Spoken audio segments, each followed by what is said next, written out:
My name is Amina. నేను ఇక్కడ అడిగిన క్వశ్చన్ ఏంటంటే, అన్న నాకు పవన్ కళ్యాణ్ గారు అంటే చాలా ఇష్టం. నాకు కూడా తెలుసు. అలానే టీడీపీ పార్టీ అంటే కూడా చాలా ఇష్టం.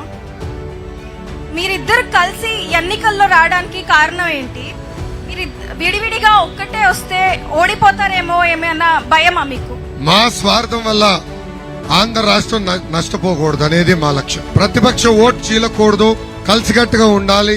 అప్పుడే దారి తప్పిన రాష్ట్రం సరైన దారిలోకి వస్తుందనేది ఈ రెండు పార్టీలు బలంగా నమ్మింది. అందుకే ఆనాడు చంద్రబాబు నాయుడు గారు రాజమండ్రి జైలుకు పంపించినప్పుడు పవన్ అన్న ఆనాడు వచ్చి అన్ని మాట్లాడి, లేదు కలిసికట్టుగా పోరాడుదాం, తరిమి కొట్టే రోజులు దగ్గర వస్తున్నాయి, కలిసికట్టుగా తరిమి కొడదాం, వైకాపాని భూస్థాపితం చేయాలనే లక్ష్యంతో మేము పొత్తు పెట్టుకున్నాం.